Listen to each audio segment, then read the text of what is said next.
Listen while the makers of Rexall drug products and 10,000 independent Rexall family druggists bring you Dick Powell as Richard Diamond, private detective.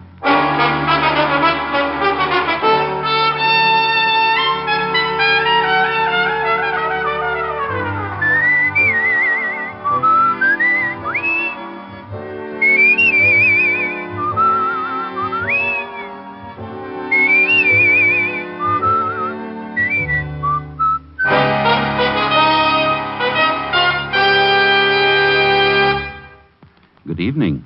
This is your Rexall family druggist, welcoming you for the 10,000 independent druggists who have made the word Rexall part of our own store names. We've done that because we believe in the 2,000 or more drug products made by the Rexall Drug Company and confidently recommend them to our customers.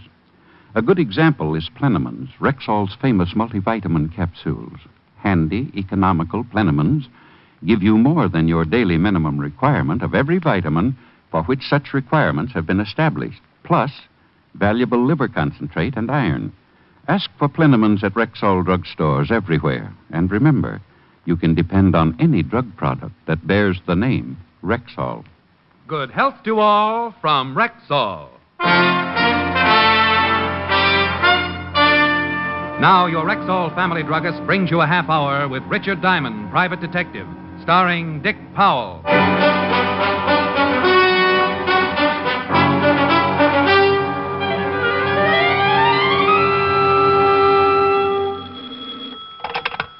Diamond Detective Agency. Guard against throat scratch. Enjoys smoother strangling. Oh, that's terrible. Yeah, I'm disgusting. No, only when you're too busy to stop by and see me. Well, I was just going to call you, Helen, baby. Oh, I'll bet. Cross my heart.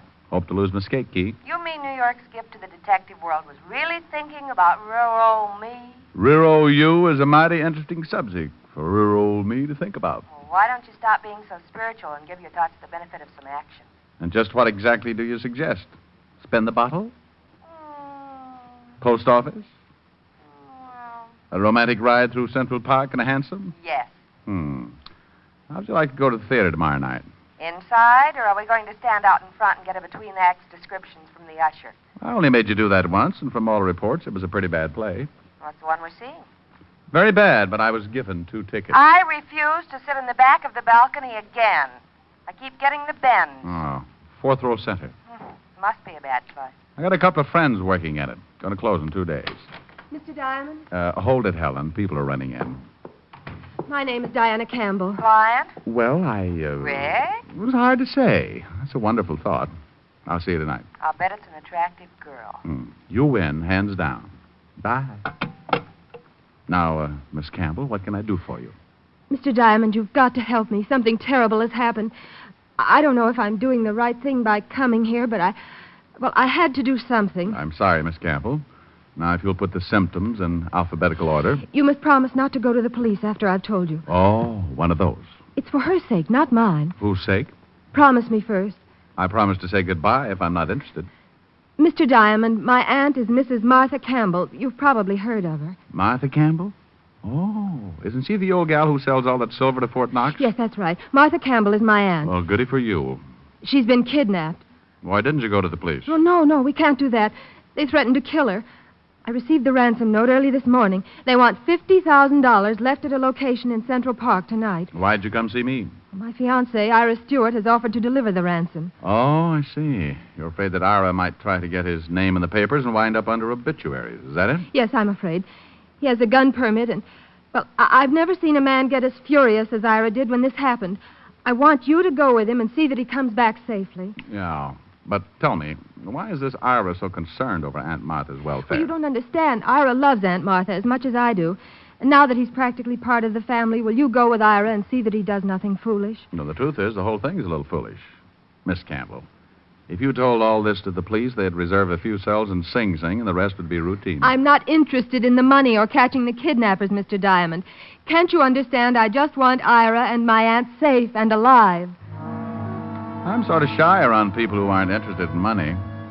In fact, when she dropped 5 new $100 bills on my desk, I positively blushed.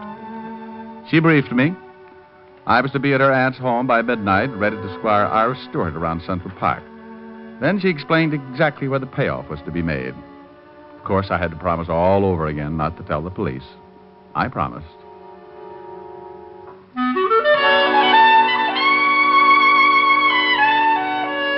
Diana Campbell left, but her perfume lingered on. I could have sat around and let that odor drive me to a cheap neurosis, but there were things to do. And the first thing I did was to break my promise to Diane. Well. If it isn't Sergeant Otis, and I'd be happy if it wasn't. Otis. Wake up, Sergeant.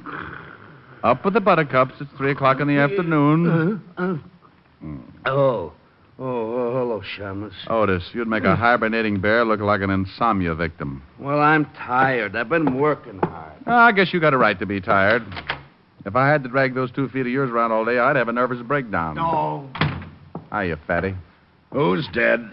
Well, there's been a nasty rumor going around about your sergeant. No, stop clowning. It's too hot. What's on your mind? No. Well, it's not your department.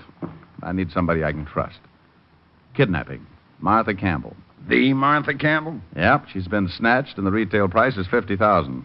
The old dame's niece hired me to take care of her boyfriend when he makes the payoff tonight. Where? Central Park, 2 a.m. Come as you are. Otis. Yeah, Lieutenant. Bring me a map of Central Park. Get Lieutenant Davis. Tell him I want every detective available tonight. Prepare a special message to all units of... Hey, wait a minute. Prepare a special message to all units of... Hey, wait a minute. What should I do first? Resign, melonhead. Get that map. Walt and I went to work on the map. We circled the payoff area and set up watch points for an army of plainclothesmen. Nobody going into the area before 2 a.m. would be stopped. But anybody coming out after that time is going to need a good story. It looked great on paper, but Walt was sadder than a Scotchman being held up. If anything went wrong and the news broke, the kidnapping of a woman with Mrs. Campbell's prestige would really upset the commissioner. I left Walt, taxied over to Park Avenue in time to have half of Helen's dinner, spent the rest of the time before midnight with her, and then left to keep my date at a graystone mansion on the west side. Oh, Mr. Diamond, I'm glad you're here. Come right in. My fiance's in the study.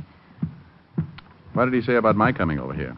Well, I haven't told him yet. I thought it might be better if...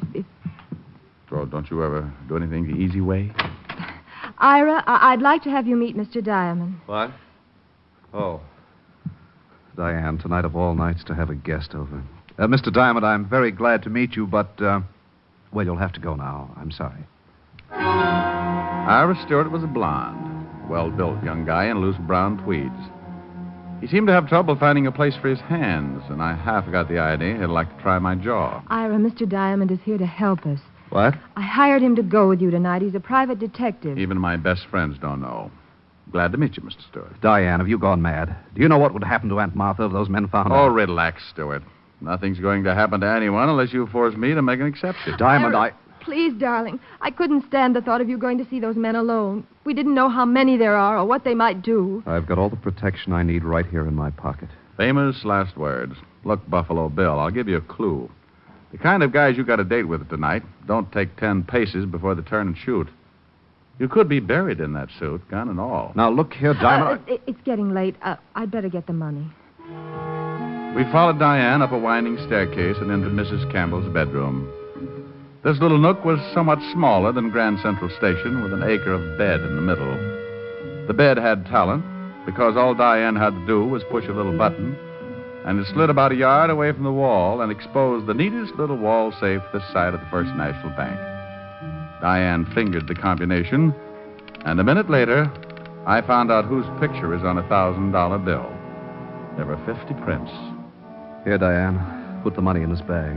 It's $130, Stewart. I'm ready. Ira, please be careful. Please, both of you. Glad I made the team. Let's go.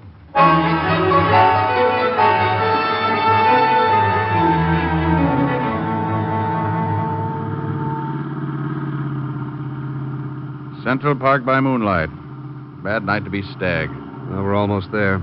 I'll have to park here. Must be among that clump of trees up ahead. Now, keep close, Stewart. And don't get any ideas about shooting anybody. It might turn out to be me, and I'd squeal on you. We both went into a crouch and edged forward. There was a small clearing between the trees, which the moon had turned into a silver pancake. I might have enjoyed it, except that Stewart was as nervous as an old maid looking at a calendar. Did you hear anything? Oh, sounds like a revolution in the insect world. You stay here. I'll go through this hedge and have a look. Maybe I'd better come with you. No. You stay here. Diamond!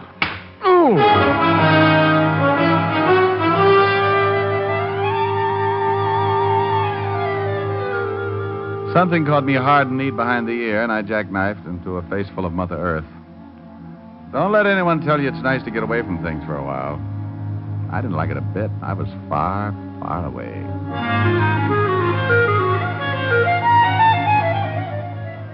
I don't know how long my beauty nap lasted, but the first thing I felt was an elevator starting around my heels and roaring up. When it burst through the top of my head, I awoke. For the next few minutes, I felt like my head was a ball and the rest of me was a drunken seal trying to keep it balanced. Then I saw Stewart, stretched out the way I had been. The copycat. He was bleeding from what was going to be a nasty scar on his forehead. A hunk of pipe was lying nearby. I went to work on him. All right, Stewart. Rise and shine. Oh, come on. You're just not used to it. I make it a point to have my head cracked at least once a week. What happened? Last one out talks first, and that's you. Yeah. Now I remember. There were two of them. One started for you, and I yelled. Check. Then I heard one of them say, "Get him, Bob." And then you were shaking me. Diamond, the bag. The money's gone. So it was. It was time to give Walt part of my headache. Stewart and I stumbled back to the car. There was someone in the front seat. I pulled the door open and found myself face to face with the kidnapped Mrs. Martha Campbell. She was dead.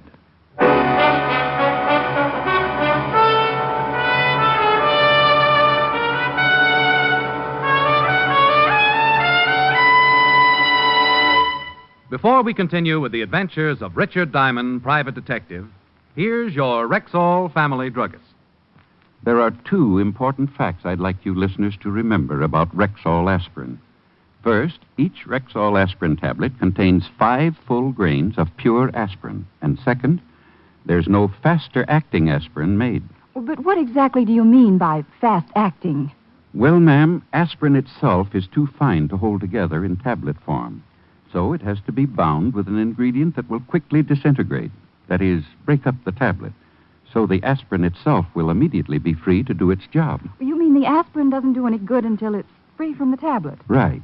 And that's why Rexall scientists developed a binder so low in moisture content, it begins to break up the very second it touches water. Now that means that when swallowed with water, the aspirin in a Rexall tablet is free to go to work for you, even before it reaches your stomach. Well, that's fast enough for me. And it's fast enough for 10,000 family druggists. Quality like that is what we're talking about when we tell you can depend on any drug product that bears the name Rexall. And now back to tonight's adventure with Richard Diamond, private detective, starring Dick Powell. Finding Mrs. Campbell dead in the front seat was the ugly end of another beautiful day. I hadn't known the little gray-haired woman personally, but from her reputation, I had the hunch that some of this town's best charity groups would be in mourning come tomorrow. And just in case I wasn't feeling bad enough, Stewart was right in there to help me. I never should have let you come. It's your fault she's dead. You did it. You did it. Thank you, Sherlock Holmes. Now shut up. You were going to protect me. You were going to... I slapped 5 fingers of artificial sunburn into his face and shut him up. Then I checked Mrs. Campbell's corpse. She'd been murdered at least 24 hours before. I lifted her featherweight body and stretched her out in the back seat. Ira was still rubbing his cheek when I pushed him into the car.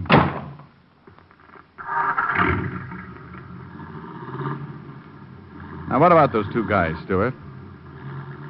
Oh, now I slapped you back there for your own good. Did you get a look at those guys? It was too dark. One was big and heavy, the other was thin. Could you identify them if you saw them again? Yes, I think so. What's that on the road ahead? Someone's waving a light. No, it's the police. Just step from that car quietly, you. Otis, it's me, Diamond. Gregg, that's you? No sign of any kidnappers yet. Not kidnappers, Walt. Murderers. Huh? Exhibit A is on the back seat. Come on, Otis.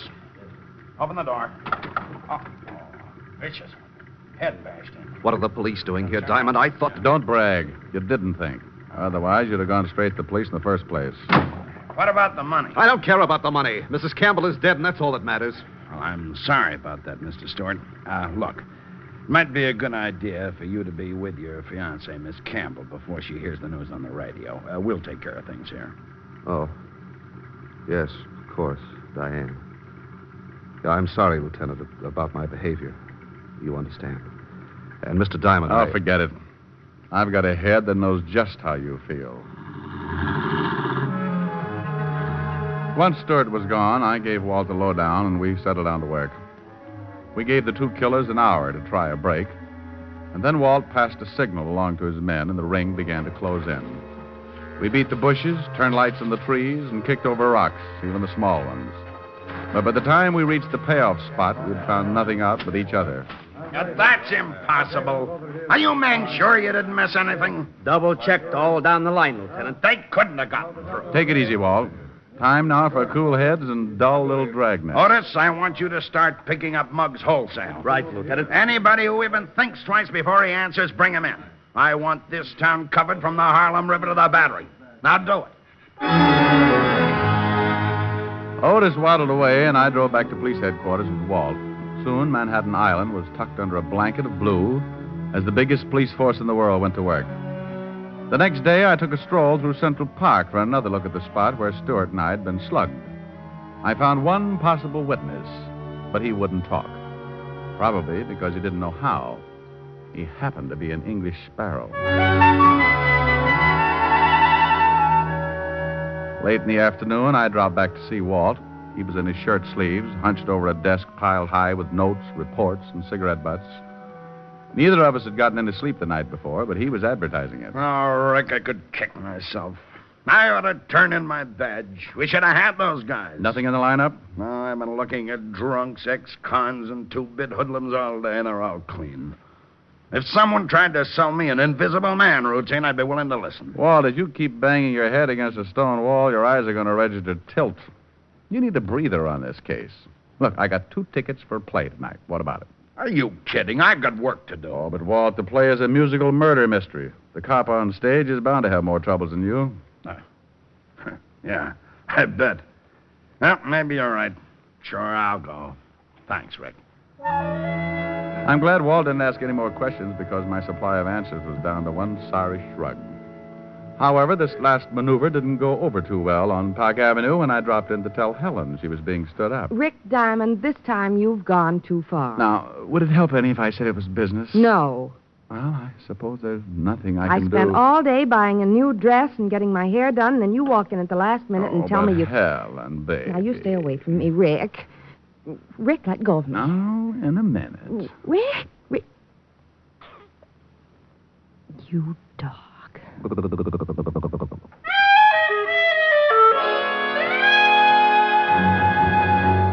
Walt was ready when I dropped in at the precinct and we took off to the theater. After the show was over, we meandered backstage to see my friends of the cast. Turned out to be an interesting evening. The next morning, I called up Ira Stewart from Levinson's office.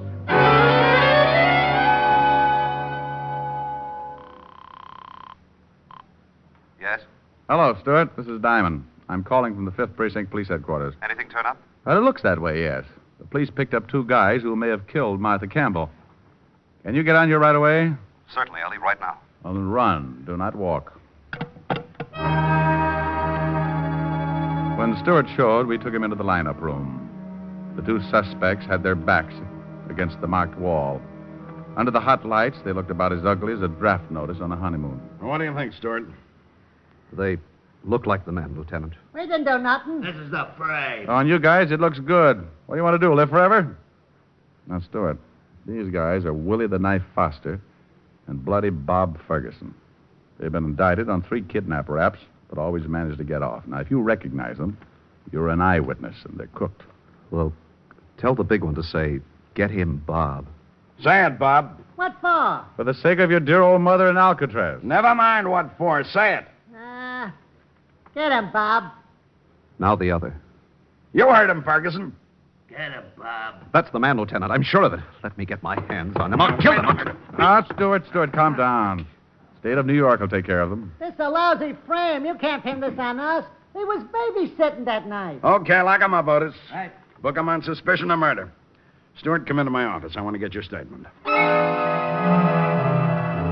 After getting his statement, Walt told Stewart the case was closed. We congratulated each other and shook hands all around. Then Stewart walked out. We gave him enough time to get into his car and start away. A moment later, Walt and I jumped into an unmarked police car and played Follow the Leader. Rick, this case turned right side up too quick to suit me. What made you tag Stewart and plant your actor friends in the lineup? Walt, the trouble with you is that you're too modest. You set an airtight man trap for 2 unknown kidnappers and then blame yourself because the net came up empty. Well, he had you fooled, too. That's true. I'm ashamed to admit. But Stewart had a good plan. He kidnaps the lady himself, sends Diane a phony ransom note. Then, with a reputable private detective present, that's me, he gets the $50,000 and even bops himself on the head to make it look kosher. You'd have made a perfect alibi for him, Rick. But where did the old lady's body come from? He probably had it in the car trunk when we drove into the park the night of the supposed payoff. Hey, he's turning at the park. Mm-hmm. Soon comes the part we don't know yet. We should have nabbed him back at the station. I'd like to sweat him for a few hours. On what? The identification? So he claims it was a mistake. Could happen. The jury would think so. No, Walt. He's put on too big an act to fold under questioning. He's been acting ever since he made Diane believe he loved her, just to gain Martha Campbell's confidence. He's parking up ahead. Yeah. Now let him answer the $50,000 question. And where did he hide it?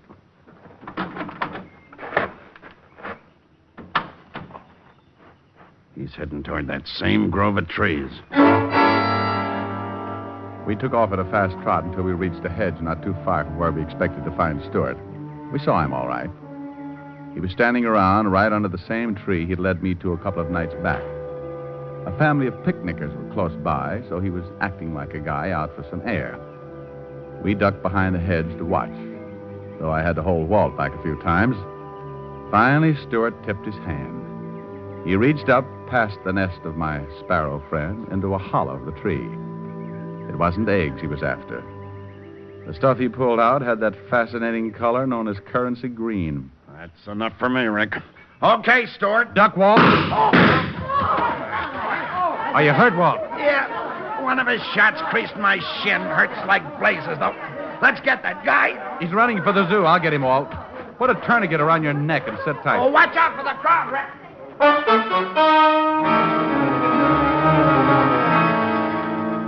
What the shooting did to that crowd, a skunk couldn't do in a bargain basement. They suddenly decided there was no place like home.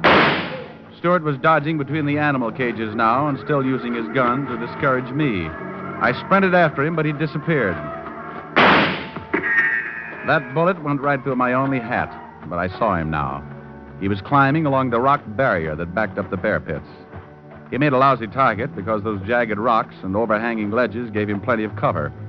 He was trying to reach the road on the other side, and if I didn't do something about it, exit Mr. Stewart. I took aim. My shot clipped a hunk of rock just as he was reaching for it. Stewart pulled back too quickly and tried to step on some air, which never does work too well. He went over and down.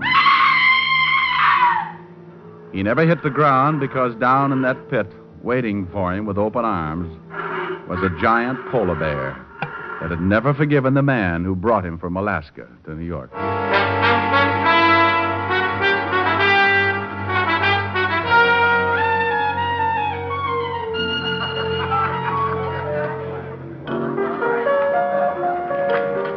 I'm glad you and Helen could make it to the cast party. Thanks, Bob.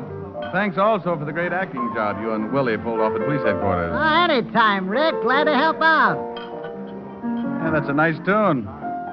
that a song from the show? Nah, just fooling around. After a show flops, there's nothing like a little get-together to bolster one's spirits. Well, I certainly like the taste of your bolster. Thanks. I'll mix myself another later. Rick, what are you doing by the piano as if I didn't know? You don't want to look bad in front of all this talent, do you? Oh, honey, not a chance. Just happens that Bob's playing around in my key. Well, let's do it. Let's do it then. Count every star in a midnight sky. Count every rose, every firefly. For that's how many times I miss you. Heaven knows I miss you. Count every leaf on a willow tree.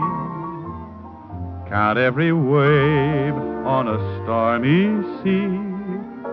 Count every star, and darling, when you do, you know the times I have cried for you.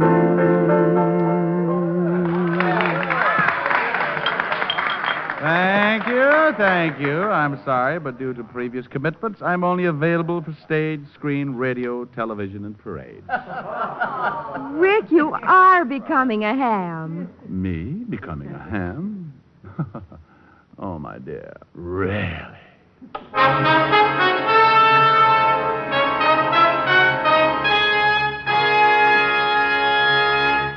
Again, here's your Rexall family druggist. If you suffer from acid indigestion, remember that Bismarex often neutralizes excess acidity in less than 1 minute. But more than that, Bismarex gives relief that's continuous and prolonged. Its scientifically balanced ingredients work in sequence, easing gastric distress and leaving a soothing protective covering on irritated stomach membranes. Ask your Rexall druggist for Bismarex. He'll tell you can depend on any drug product that bears the name Rexall. Good health to all from Rexall.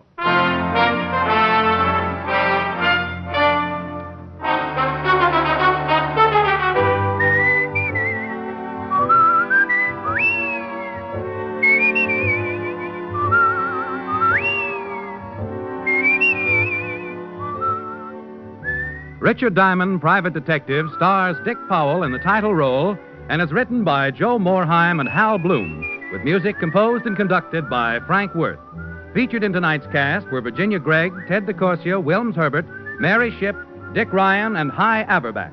Richard Diamond, Private Detective is produced and directed by Jaime del Valle.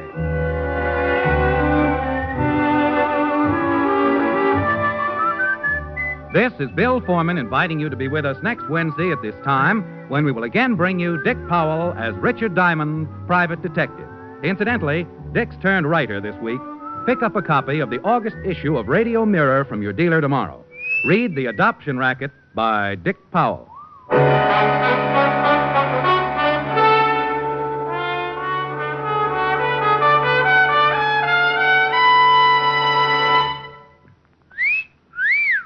Hiya, beautiful. Get lost, Bristlepuss. You need a shave. But I have shaved. What else do you want me to do? Silly boy, she wants you to go Stag. Go Stag? But why? Because Stag is Rexall's exclusive line of men's good grooming aids, like Stag Brushless Shave Cream. No fuss, no massage, just smooth it on, and presto, you get a clean, close shave. Your face stays smooth and whiskerless all day long. I'll do it. I'll go Stag. That's it. Join the Stag line now at Rexall drugstores everywhere. Yes, to make girls care. Go Stag. Sarah Berner will delight you with Sarah's Private Caper tomorrow on NBC.